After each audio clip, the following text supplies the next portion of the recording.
caruuriyo ciroole dadkuu wada cawdaane midnaan cayrinayne oo caradeena hala iseeyo.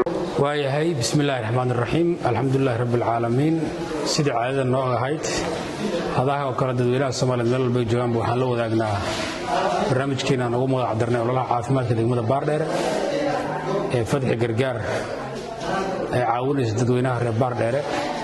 maalintaas wixii noo qabsamay maanta oo ay taariikhdu ahayd 5 bisha 2021 oo ahayd maalinteena 13aad ee shaqada marka laga saaro jimcooyinka.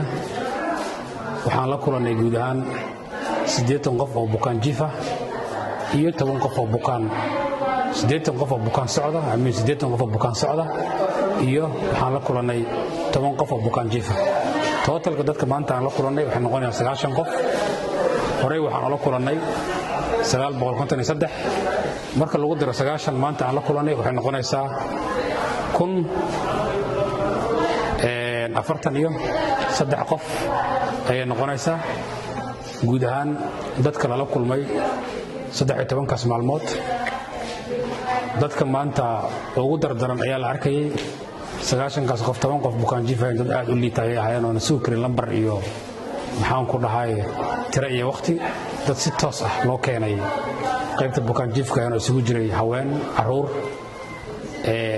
rag iyo dad kale oo da'aba isugu jiray ahaayeen. dadka qofna waxay bukaan socod dhaqaatiirta ayaa codsatay maalintii in la arki karo ugu badnaan 100 qof si yar oo saxmad yar oo buuq iyo aan lahayn saxmad aad u tar badan dadka in loogu shaqeeyo. maalintii waxaan go'aansanay 100 qof inaan aragno maanta waxaan aragnay 90 qof. lambarkan wuxuu istaagay markii ay maraysay 2 saac oo subaxnimo haddii alla idmo 90 qof baan maanta u shaqeynay. runtii shaqadeena waan sii wadan doonaa haddii alla idmo sidii aan u codsan jirnay dadweynaha Soomaaliyeed meel walba ay joogaanba. waxaan ku sheegaynaa inay baahida caafimaadka degmada baardheer aad iyo aad u tiro badan tahay. dadku hadda ayay fahmayaan adeegga caafimaadka, hadda ayay arkeen shaqada meesha ka socota. dadku waxay ka imaanayaan gobollo kala duwan, waxay ka imaanayaan tuulooyin kala duwan, waxay ka imaanayaan magaalada gudaheeda aad u weyn. runtii degmada baardheer waa degmada ugu weyn gobolka Gado, waa degmada ugu dadka badan, waa degmada ugu tuulooyinka badan, waa degmada gobollo kale oo Soomaaliyeed oo ruuxooda isbitaallo lahayn xuduud la leh. sidaas darteed baahida caafimaadka aad iyo aad u tiro badanaysaa. dadka markay soo fahmaan adeegga caafimaad iyo dadka loo qabanayana meelo badan bay isaga duwanayaan. maanta waxaa nagala soo wacay Bu'aale iyo Jilib iyo Saakow iyo doorarkaas oo dhan baa nagala soo wacaya oo meeqaad joogaysaan iyo shaqada ma sii soconaysaa iyo waxaan arkayo. dadku waxay arkayaan dhakhaatiirta, waxay arkayaan qalabka, waxay arkayaan daawada, waxay arkayaan adeegga lacag la'aanta ah. runtii tirada intaa waan ka badan lahayn laakiin nooma suurtageli karto awooddanada iyo maxaan ku dhahay dadka oo loo baahan si saxan loogu shaqeeyo.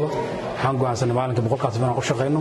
tiradaasaan maraynaa sidii caadiga noo ahayd. waxaan codsanaynaa in la garab istaaga dhakhaatiirta sugan degmada baardheere, fadxi gargaar, maxamed cabdi caafi, dadweynaha kale ee Soomaaliyeed ee jecel ay ka ruuxooda barnaamijkan ka qayb qaadanayaba.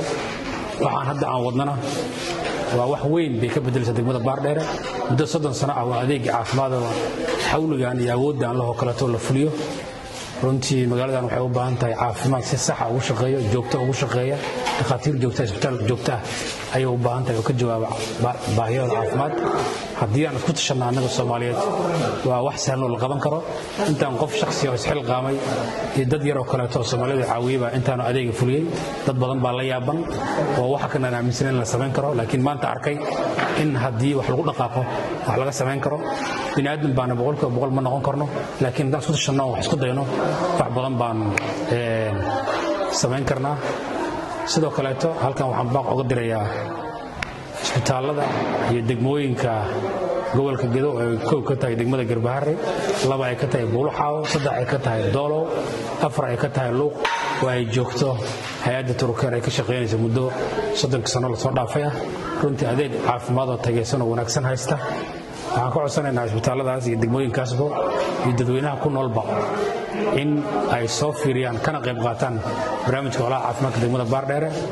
runtii meeshaan baahi caafimaad baa ka jirta qofka yimaada ee arka ee ku shaqeeya baa ka warrami kara qofkaan arkin ee ka maqan runtii waxa meeshaan ka jira kuma arki kara marka loo fiiriyo degmooyinkaas kaleeta ee ku yaala waqooyiga gobolka Gado iyo degmada marka la soo fiiriyo runtii waxay ku kala nool yihiin ama ku kala joogaan dad labadaas bulsho laba adduunyo ku kala joogaan marka isbitaaladaas iyo maamulayaashooda iyo dadka gacanta ku hayo iyo dadka ganacsatada ah iyo dadka Soomaaliyeed ee degmooyinkaas joogaba waxaan ku codsanaa in Baardheer la soo fiiriyo oo la caawin karaa la caawiyo barnaamijkeeda laga qayb qaato farci gargaarna la istaaga la dhageystana dadka ku sugan Baardheer ee ka warqaba xarunta caafimaadka iyo xaaladda caafimaadka ee maalin walba soo gudbinay riboorada iyo warbixinada isdaba jooga aad iyo aad baa u mahadsantihiin waa guulaysanayna insha Allah taala ilaa haddana waa guulaysanay guul weyn oo kale tan waa rajeynayna insha Allah taala Baardheer ilaahay waxaan ugu rajeynaynaa ummadda Soomaaliyeed